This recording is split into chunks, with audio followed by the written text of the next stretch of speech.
Imagine you are looking at a flight to Tokyo. It is $400. You think about it, go grab a coffee, come back 20 minutes later, and hit refresh. Suddenly, it is $450. You panic. You think, if I don't buy this right now, it is going to hit $500 by dinner. So you buy it. Congratulations, you just played right into the hands of a revenue management system that knew exactly how to squeeze that extra $50 out of you. We tend to think of prices as these solid, real things. A gallon of milk is a gallon of milk. But in the world of algorithms, a price is nothing more than a momentary agreement between you and a machine. And that machine knows a lot more about you than you know about it. This is what we call dynamic pricing. It is the reason buying a plane ticket or a new laptop on Amazon feels less like shopping and more like gambling. The price you see on your screen is effectively made of jelly. It is not fixed. It is constantly reshaping itself based on demand, competition, the time of day, and increasingly, your personal behavior. I want to walk you through exactly how these algorithms work, from the old-school airline buckets to the new AI engines that predict your bank balance. We are going to look at the math they use to trick you, and then I am going to show you how to stop playing their game. Before we open up the hood on the airline industry, I want to mention that understanding how money moves is the single best investment you can make. If you want to stop leaking cash to algorithms and inflation, make sure you are subscribed. We don't just complain about the economy here, we take it apart to see how it works. So, hit that button and let's look at why the person sitting next to you on the plane paid half of what you did. Most people assume that an airplane has three prices: first class, business, and economy.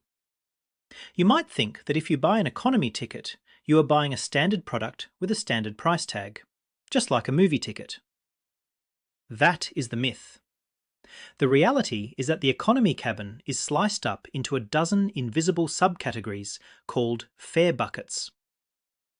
You have probably seen these single-letter codes on your ticket, like Y or Q or M.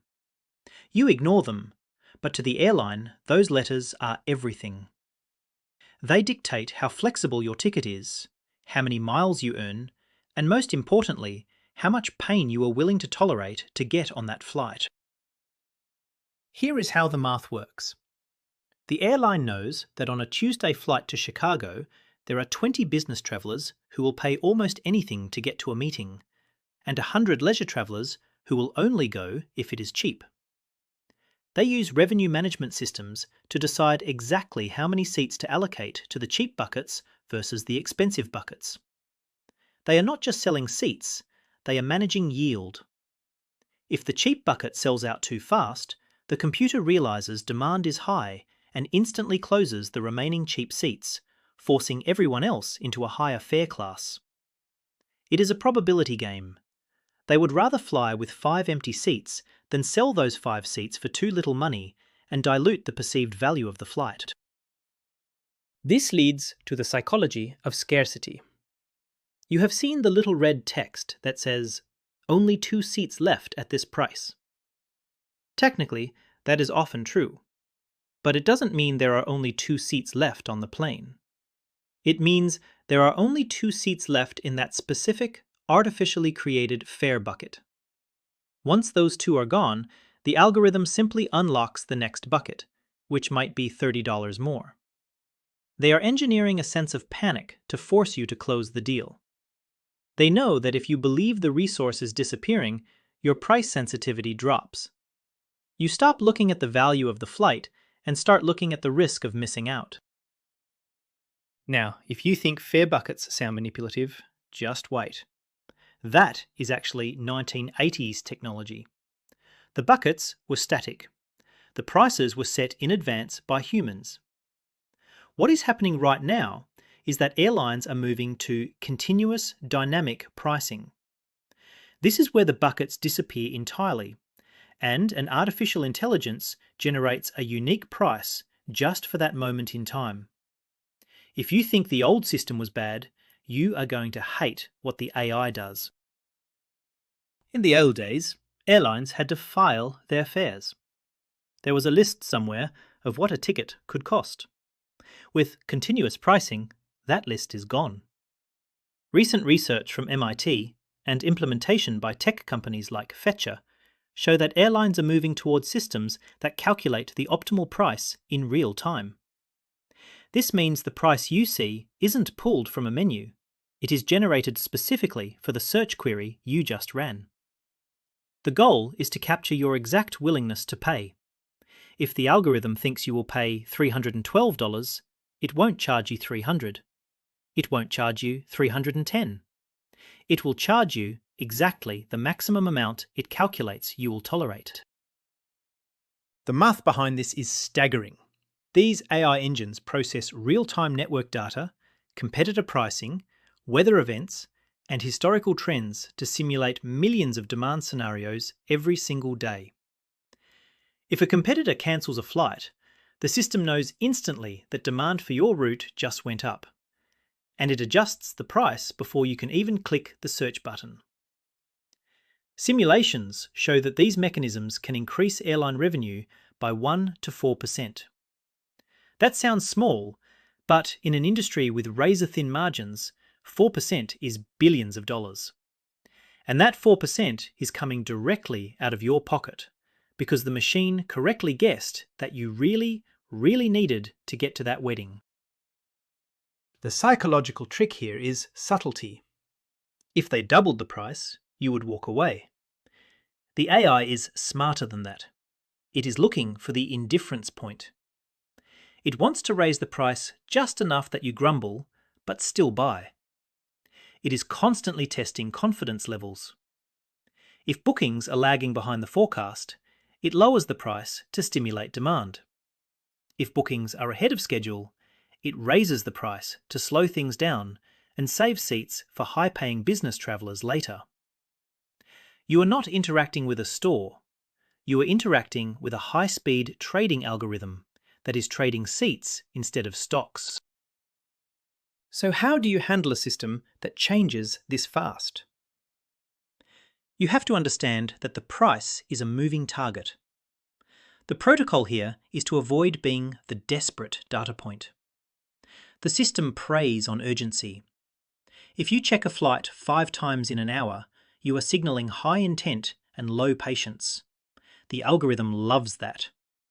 To it, you look like a fish jumping into the boat.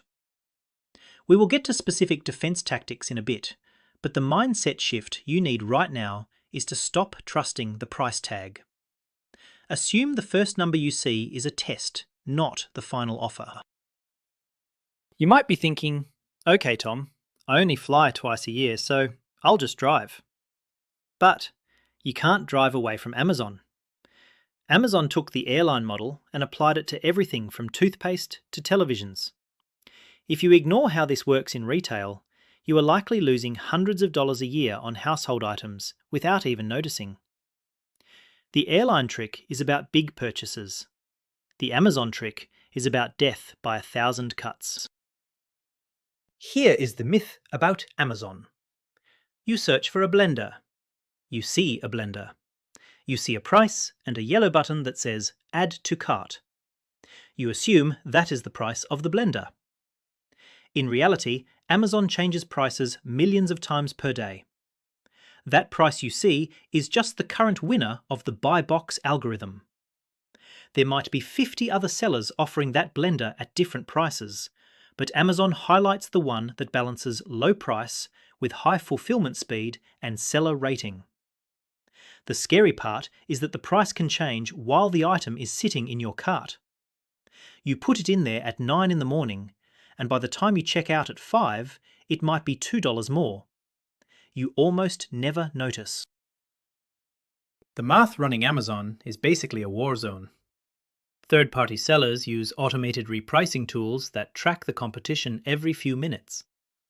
If seller A drops their price by a penny to steal the buy box, seller B's algorithm instantly detects it and drops their price by 2 pennies. This happens continuously until one of them hits their minimum floor price. On the flip side, if demand spikes or a competitor runs out of stock, The algorithms instantly jack up the price to maximize profit. It is basic supply and demand, but it is happening at the speed of light. Amazon's own retail division does this too, factoring in inventory levels and even external prices from Walmart or Target. They are constantly triangulating the highest price they can charge while still being the most convenient option. The psychology gets darker when we talk about dynamic discounting. Retailers are moving away from flat sales, where everyone gets 20% off. Instead, they want to give the discount only to the people who need it to convert. If you are a loyal customer who buys at full price all the time, the algorithm has no incentive to show you a coupon. You are already captured. But if you are a user who constantly abandons their cart, or only buys during sales, the system might dangle a personalized discount to nudge you over the line. It is the opposite of loyalty rewards. It is effectively a tax on being a reliable customer. The less price-sensitive you act, the less kindness the system shows you. So how do you handle Amazon? You have to treat it like a stock market, not a supermarket. Don't just buy because you remembered you need soap. Use tools that track price history. There are browser extensions that will show you a graph of the price over the last year. You will often see that the item you are about to buy for $50 was $30 last Tuesday. If you don't check the history, you are flying blind. The protocol is simple. Never buy at the top of the wave. Force yourself to look at the chart. If the line is pointing straight up, wait a few days. Now, we have to talk about the elephant in the room. Everyone asks me, Tom, do they charge me more because I am on a fancy MacBook Pro? Conventional wisdom says yes, companies charge rich people more. But that is actually too simple. They don't just care about how much money you have, they care about how much data you give them. The real trap isn't your device, it's your history. And the wildest part is that we often consent to this manipulation because it makes us feel safer. There is a persistent belief that if you visit a travel site from an expensive zip code, the price automatically jumps up. While companies technically have the capability to do this, they rarely do it that bluntly because it causes a PR nightmare. Instead, they use what we call behavioral segmentation. They aren't looking at your bank account, they are looking at your desperation signals. If you click on a specific flight 4 times in one day, that is a behavioral signal. If you put an item in your wish list and check it every morning, that is a signal. They aren't discriminating against who you are, they are exploiting what you do. It is subtle, but the result is the same: a personalized price environment. This relies entirely on tracking. Cookies, device IDs, and user accounts build a profile of your price sensitivity. Marketing studies have found that companies can estimate your willingness to pay based on your browsing history. If you always click on the cheapest option, you get tagged as price sensitive. If you always filter by best rated and buy the premium option, you get tagged as quality focused. The math optimizes the offer based on that tag. A price-sensitive user might see a cheaper base fare but higher baggage fees. A quality-focused user might see a higher base fare that includes free perks. They are maximizing the yield from each specific personality type. They are effectively A/B testing you against yourself. Here is the twist. Studies show that when people knowingly consent to cookies and tracking, they are actually more accepting of price changes. It is a psychological phenomenon called internal attribution. Because you clicked accept all cookies, your brain subconsciously decides that you are part of the transaction. You feel like, well, I shared my data, so this personalized experience is fair. It creates a false sense of control. You think the algorithm is curating deals for you, when in reality, it is just curating the most efficient way to extract your money. The tracking doesn't just power the pricing engine, it sedates your skepticism. The defense here is aggressive depersonalization. You need to become a ghost. When you are just browsing, do not log in. Use a private browser or incognito mode. This prevents the site from linking your current search to that search you did 3 days ago. If you are checking flight prices, try doing it from your phone on a cellular network. Then check again from your laptop on Wi-Fi. You want to see if the price sticks. If you see a lower price on a clean browser, you know the algorithm was trying to profile you. Stop feeding the machine the data it needs to rip you off. We have covered the tech, but we haven't covered the oldest trick in the book, which the algorithms have perfected. It is called anchoring. Even if you hide your data, and even if you check the price history, you can still get played if you don't know how to set your own internal price. This is where the robot stops using math and starts using art. Anchoring is when a retailer puts a $1,200 laptop next to a $1,000 laptop. The $1,000 laptop isn't cheap. It might be overpriced.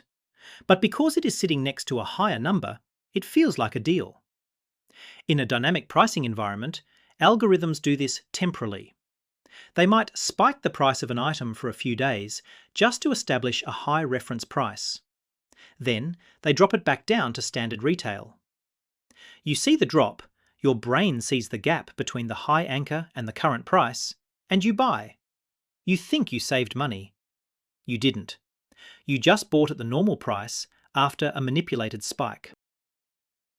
Amazon is famous for the strike-through price. You know, the grey number with the line through it that tells you the list price. Often, that list price is total fiction. It might be a price the product hasn't sold at in years, or a manufacturer's suggested price that nobody actually pays. But the algorithm displays it prominently to create that gap in your mind. It frames the current dynamic price as a discount. If you let the retailer set the anchor, you lose. You are letting the person selling you the car tell you what the car is worth. That is a negotiation you will never win. The solution is to bring your own anchor. Before you even open the website, decide what the product is worth to you. If you are looking for a flight to Paris, tell yourself, I am willing to pay $600. If the search comes back at $800, you walk away or you change your dates. Do not let the screen tell you that $800 is a great deal just because it was $900 yesterday. By setting a hard internal budget, you immune yourself to the relative pricing tricks. You convert the decision from a comparison game back into a value judgment. Dynamic pricing is here to stay. The algorithms are only going to get faster, smarter, and more personalized. They are designed to find your breaking point and charge you exactly that amount.